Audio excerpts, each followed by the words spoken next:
All right, grab a drink, pull up a chair. We are back in the thick of it.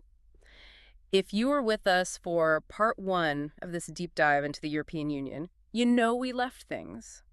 Well, tense is probably the understatement of the year. Existential might be a better word. Existential, sure. We painted a picture of a continent trapped in what we call dual dependency. Right. To the west, you've got the United States for security and increasingly for energy. To the east, it's all about China for the green transition, for all the supply chains. That's the classic pincer movement. A rock in a hard place. And naturally, the feedback we got from listeners was immediate and loud. Everyone is basically shouting at their speakers, okay, we get the trap. We see the walls closing in. So why doesn't Brussels just act? Why don't they fix it? It's the trillion-euro question, isn't it? Exactly. And, we've been hearing about strategic autonomy for, what, a decade now? At least. Yeah. It's a great buzzword. Macron talks about it. Von der Leyen talks about it. The stated intent is there. So today, we're doing the autopsy on the machine itself. We are asking, if the EU knows it's trapped, why is it paralyzed? Why, when the world is moving at the speed of AI and, hypersonic missiles, does Europe feel like it's just buffering? Because the hardware is broken. It's as simple as that. See, that's where we're going to argue today. I'm holding the stack of reports here. The election analysis from late 2025, the breakdown of that whole Greenland crisis from January. What a mess that was. And the NATO command memos. And my read, as the, let's say, resident optimist here, is that democracy is just messy. It takes time. You're the one claiming the whole system has actually crashed. I am, because we need to stop looking at this as a political problem, start looking at it like a systems engineering problem. Okay. The thesis for today is simple, but brutal. The European Union is suffering from fatal fragmentation. It isn't a single superpower. It is 27 distinct nodes, all running incompatible software, all trying to execute a command that requires total unanimity. And when 27 nodes try to agree on one command, you get latency, you get noise, and eventually you get what we in the tech world call a kernel panic. The screen goes blue and the machine just stops responding. Kernel panic. I love it when you talk tech to me. We're definitely going to break that down. We're going to look at the internal political chaos. The elections in Germany and France that have just gutted the center. Completely hollowed it out. And we are going to do a forensic analysis of the Greenland crisis, which I think is probably the most misunderstood event of 2026 so far. It wasn't misunderstood. It was a shakedown. Pure and simple. We'll get to that. And we're going to end with a diagnosis you've coined, silent asphyxiation. But let's start with the wiring. Block 1, political fragmentation. Let's get into it. Let's look at the map. Okay, looking at the map. Now, the standard defense, and I'm going to stand my ground here as the institutionalist, is that what we're seeing in Europe right now is just vibrant democracy. Oh, here we go. No, seriously. We have 27 nations, dozens of languages, totally different histories. Plurality is a feature, not a bug. Just because it takes 3 months to form a coalition in Berlin or Paris doesn't mean the system is failing. Oh. It means people are debating. It means checks and balances are working. You can't just wave a wand and be a dictator. That is a beautiful sentiment. It really is. It belongs on a plaque in a museum somewhere in Brussels. But we aren't living in a museum. We're living in a knife fight. Here it comes, the bulldozer framework. Just look at the data. Put the sentiment aside for 1 second and look at the raw numbers from the stress index and the electoral reports from late 2025. This isn't plurality. This is mathematical paralysis. The center, that broad, moderate coalition of center-right and center-left that has basically governed Europe since 1945, it's eroding. Yeah. And it's eroding faster than the institutions can possibly adapt. We do have the number here. Support for centrist parties dropped 3 percentage points across 8 key member states in just the last cycle. Which sounds small. People hear, 3%. But in a parliamentary system, 3% is the difference between a stable government and total, utter chaos. Right. In 9 countries right now, and we're talking key economies here, the center no longer has a mathematical majority to govern alone. That is the kernel panic. Explain that term again for the non-coders in the audience. In any operating system, the kernel is the core. It's the absolute heart.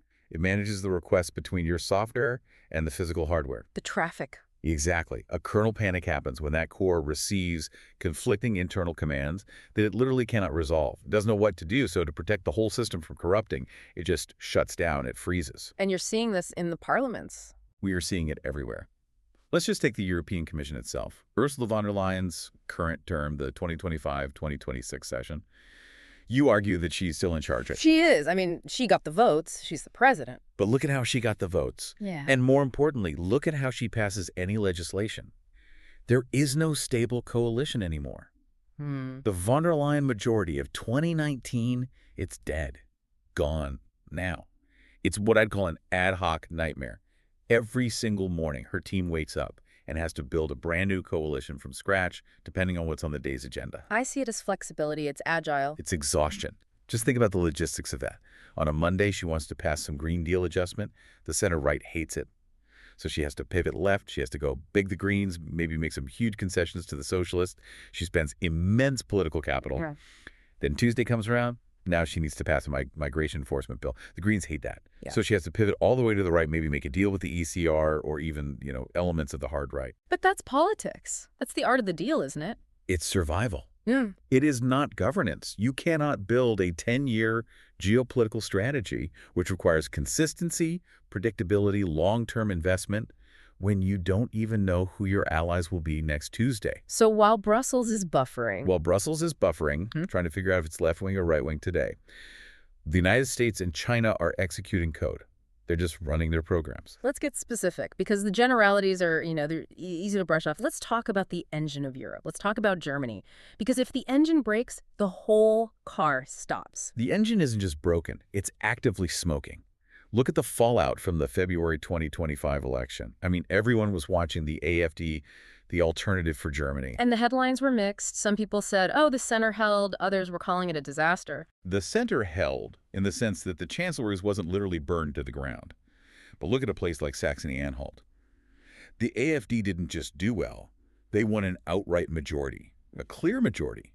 We saw high turnout, which you usually argue is a good thing for democracy. It usually is. High engagement means people care. In this case, it meant high polarization, and it resulted in a fractured federal landscape where the firewall, that old refusal of mainstream parties to ever work with the far right, is just crumbling because the math doesn't work otherwise. So Berlin is paralyzed. Berlin is paralyzed. The coalition there is so fragile they can't commit to major EU defense spending because they are absolutely terrified of their own domestic shadow. Okay, so Germany is introspective. It's gridlocked.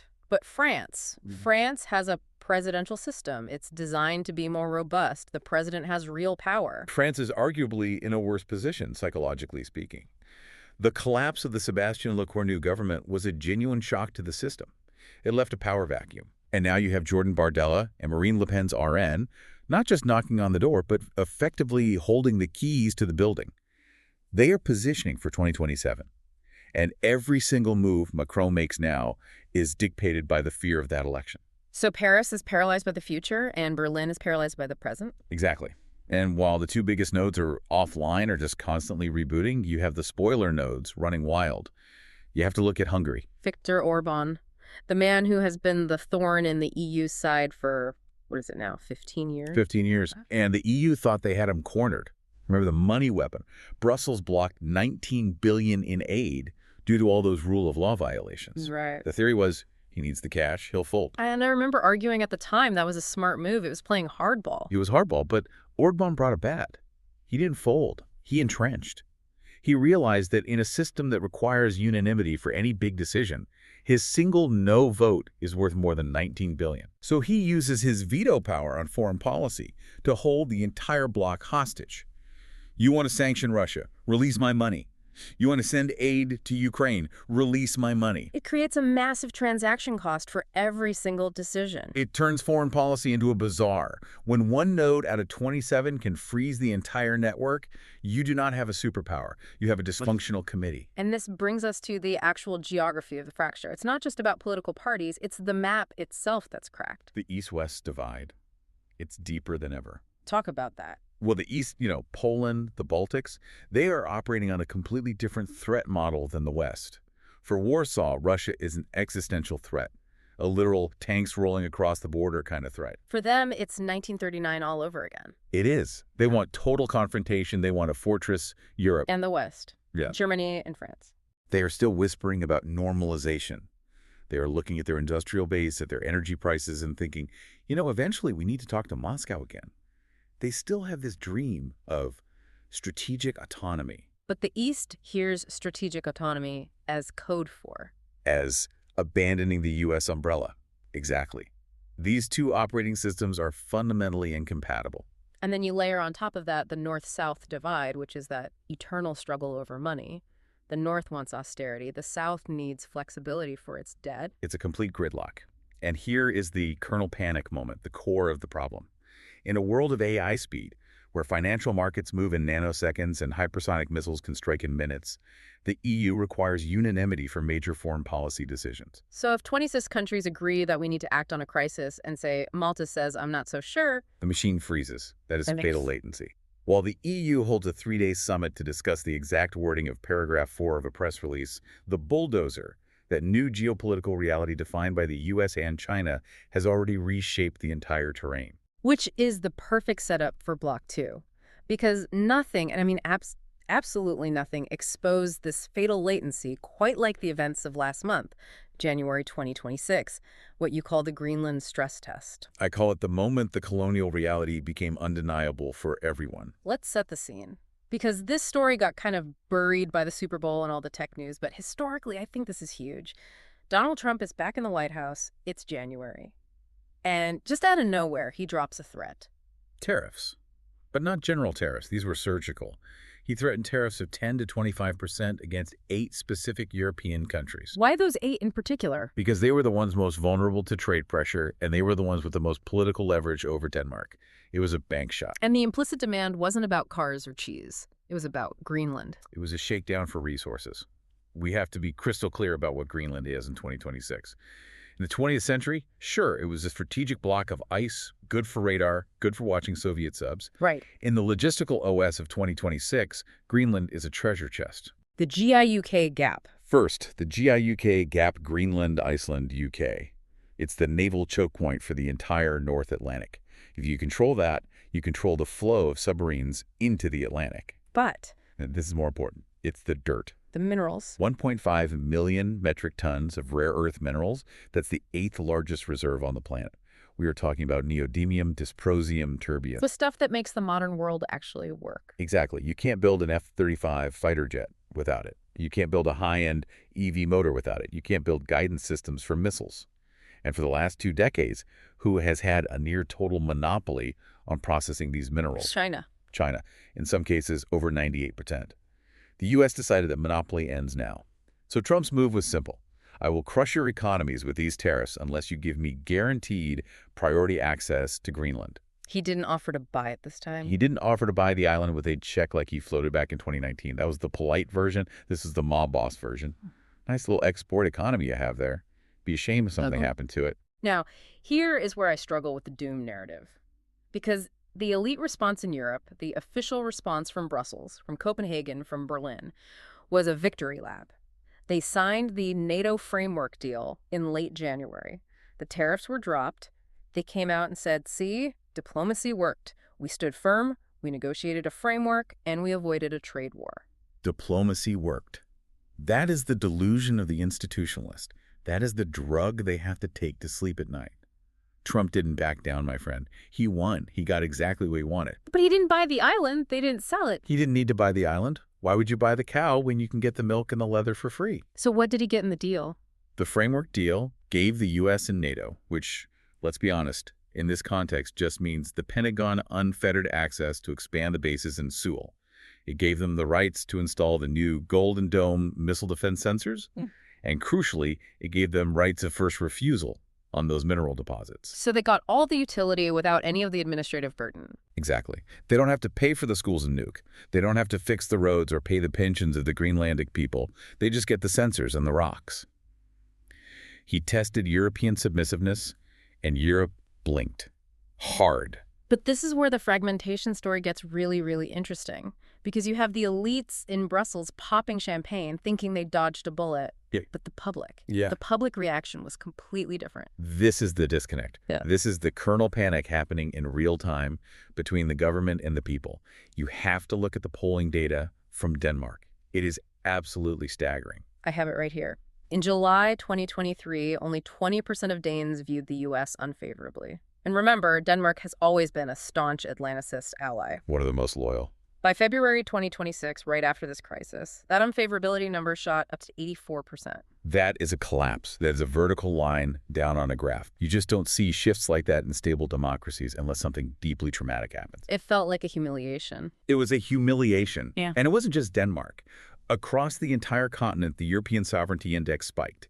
81% of Europeans now say they support independent European military integration. Yeah. They saw their leaders get bullied by Washington. They saw their leaders smile and call it diplomacy, and they felt sick to their stomachs. So you have this bizarre situation where the system, the governments, the trade ministers, the chancellors, they just want to keep the economy running. They need to avoid the tariffs because their fragile coalitions can't handle a recession. Right. So they align with the U.S. They fold. But the users, the voters, are screaming, no, we want dignity, we want to break away. And that is the absolute definition of political paralysis. When the elite and population want diametrically opposite things regarding their primary security guarantor, the system crashes. How can a German chancellor negotiate with Washington when his own voters now view Washington as a hostile actor? He can't. He can't. He freezes. He delays. He buffers. And this leads us directly into the mechanism of that security. It leads us to NATO.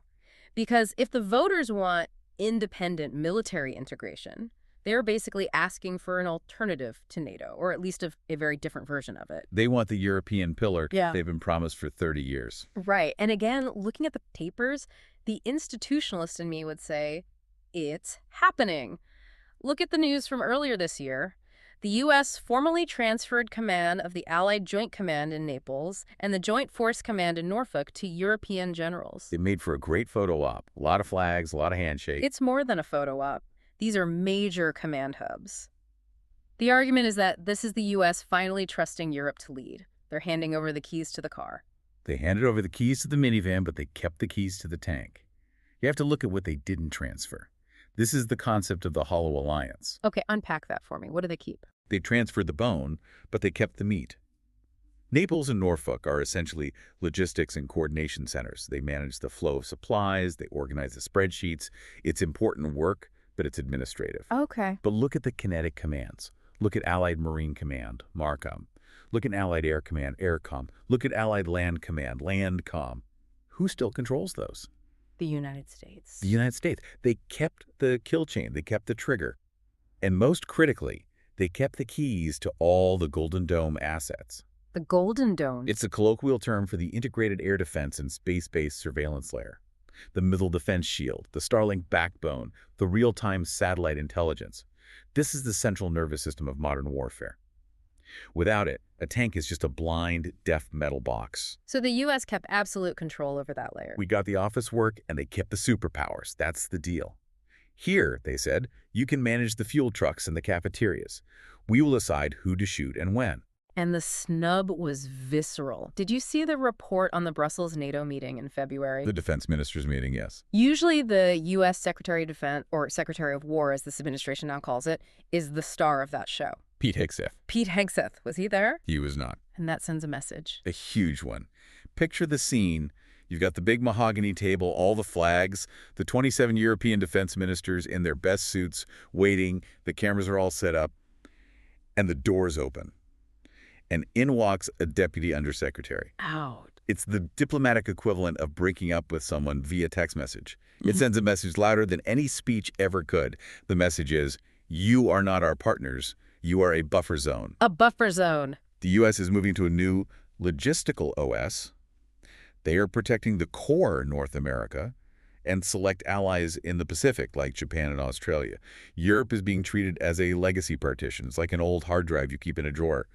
It has some useful data on it. You don't want to throw it away entirely, but you certainly don't run your main software on it anymore. And you definitely don't let it run the core security protocols. Never. And this brings us to the Buy American trap. Because while they are treating Europe like a legacy partition, they're also treating it like a cash cow. The 3% of GDP demand. Washington's stance is now explicit. We want you to spend more on defense. We demand 3% of GDP. But you must spend that money on American weapons. For interoperability, that's the word they always use. If you buy French Rafales, they might not talk to our F-35s correctly, so just buy the F-35. It's a brilliant marketing strategy enforced by nuclear blackmail.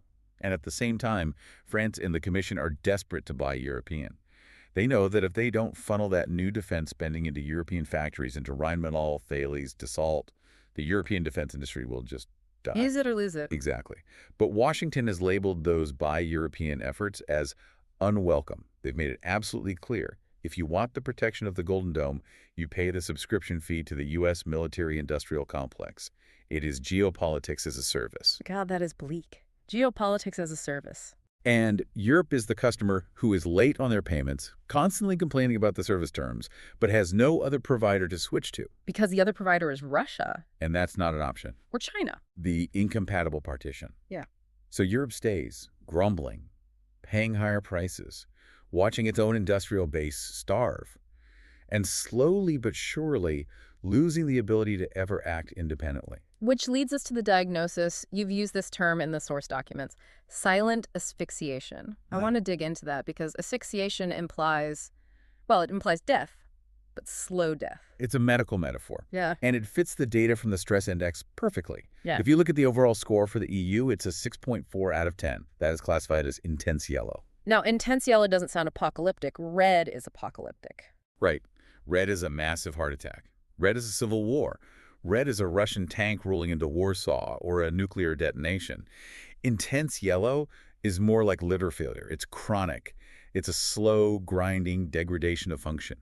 You can live with liver failure for a while, but you aren't running any marathons, and you are, in fact, slowly dying. Let's break down that chart. Defense is a 610 high dependency. Minerals is an 810. That 810 on minerals is the really scary one. That's the China-Greenland choke point we just discussed. If China decides to turn off that tap, Europe's advanced industry stops in a matter of weeks. But then look at cohesion, a 710, near fracture. That's the internal political mess we started with. That's the kernel panic quantified. In the documents, you've identified 3 single points of failure, or SPF3.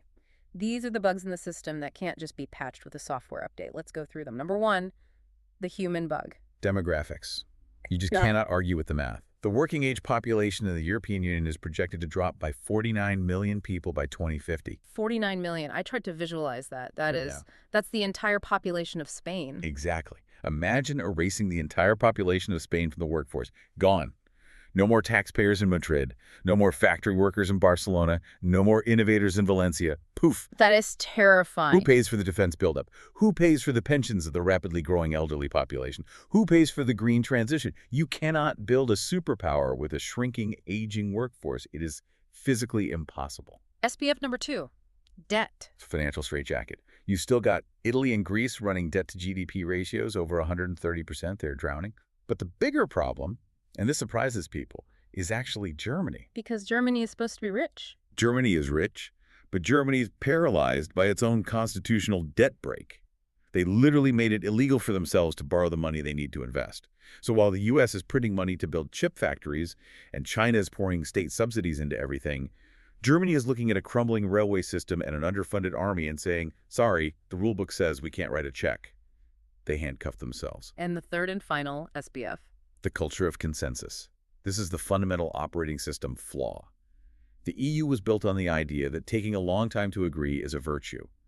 They genuinely think sitting in a room for 48 hours, drinking bad coffee, until everyone finally signs a watered-down, jargon-filled piece of paper is a victory. The European way. In 1990, that was fine. In the bulldozer era of 2026, speed is the only currency that matters. Right. When a cyber attack hits, you have milliseconds to respond. When a trade war starts, you have hours. The EU is an analog bureaucracy trying to fight a digital war. So define silent asphyxiation for me. What does the next 5 years actually look like if this continues? It's not an explosion. That's what Hollywood gets wrong. It's entropy.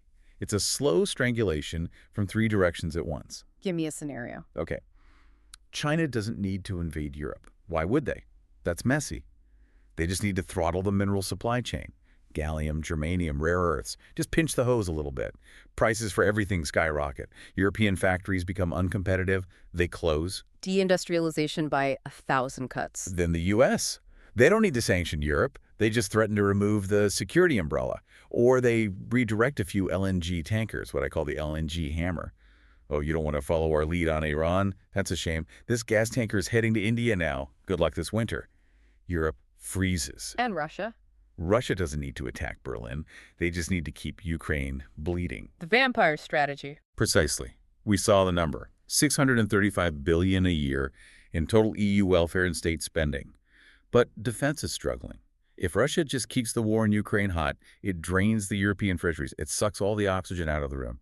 Every euro spent on keeping Ukraine alive is a euro not spent on AI or fusion research or fixing the demographic crisis. So the EU gradually becomes what? A museum. Yeah. A very nice, prosperous, beautiful museum. It'll have great food, great architecture, the best history. Tourists will absolutely love it. Okay. But geopolitically, irrelevant. A playground for the actual superpowers to visit. The Museum of Europe. Ticket price included in your Chinese-made self-driving tour bus package. It's the path of least resistance. It's what happens if you don't fix the fundamental fragmentation. Okay, I refuse to end on museum. We need to know what to watch. If I'm a listener and I want to know if the EU is actually fixing this, or if they are just rearranging the deck chairs on the Titanic, what are the key indicators? We have a dashboard here in the notes. Right, falsifiable metrics, things you can actually measure in 2026 and 2027. Metric number 1, political cohesion. You call it the Orbán test. Watch the Hungarian election run-up in April 2026 and watch the von der Leyen budget negotiations all the way through 2027. If that budget fractures, if they cannot agree on how to pay for joint defense, or if Orbán wins big again and keeps his veto, then cohesion is dead. The fragmentation is permanent. So if we see headlines about budget talks collapse or Orbán vetoes aid, that's a big red light. That's a flashing red light on the dashboard. Okay, metric number 2, the U.S. relationship. The nuclear test. This is the big caboose subject nobody in Brussels wants to talk about. Watch for a credible European nuclear deterrence plan by 2028. Is France actually willing to share its nuclear umbrella with Germany? And is Germany willing to pay for it? That would require a massive leap of political and historical faith. It does. But if by 2028 they are still relying 100% on the U.S. nuclear umbrella, they have implicitly accepted vassal state status. They've signed the user agreement for the American OS, and they're just users now. And number 3, the pain tolerance. Energy. It always comes back to energy. Right. Can European consumers handle $60 plus oil or high LNG prices as a baseline without rioting? This is the energy asphyxiation limit. Right. If the streets explode, like the yellow vests in France, but on a continent-wide scale because energy prices tick up, the governments will fold. They will be unable to make hard geopolitical choices. They will crawl to whoever offers them cheaper gas, be it Trump or someone else. So we are watching Hungary, we are watching the nukes, and we are watching the gas bills. Simple as that. The political, the military, and the economic. We're coming to the end here, and usually we try to wrap this up with a neat takeaway. But this feels heavy. This feels like a binary choice. It is binary. The era of muddling through is over. The dual dependency we talked about in part 1 is the lock on the door. The fatal fragmentation we talked about today is the reason they can't pick the lock. And the bulldozer, the U.S. REALPOLITIK, is just clearing the board regardless. The equation is simple. Dual dependency lock, which is external, plus fatal fragmentation, which is internal, equals silent asphyxiation. The system won't crash overnight. The lights won't just go out. It will just buffer. It will load slower and slower until it finally times out. So what is the choice for Brussels? Give it to me straight. The choice is brutal. Option A, synchronize. Yeah. Update your OS to the new American logistical OS, except that you are a junior partner. Buy American weapons, follow American foreign policy, plug into the Golden Dome. You survive, you remain rich. But you are a subservient partition. A gilded cage. And option B. Try to run alone. Try to build that strategic autonomy with 27 broken nodes and a shrinking population. But without the U.S. security guarantee and without cheap energy, the risk is incredibly high. The risk is that you don't become a superpower, you turn into geopolitical junk. Sink or junk. Keep your OS updated. On that note, I think I need to go check the expiry date on my passport. Thank you for listening to this deep dive into the European dilemma. Always a pleasure to be the bearer of bad news. Next time, we are going to look at the other side of this equation. We've done the U.S., we've done the internal EU. Now, Episode 8, the incompatible partition, we are going to China. That is where the real friction is going to be. Until then, keep your eyes on the dashboard, Yeah. and we'll see you in the next deep dive.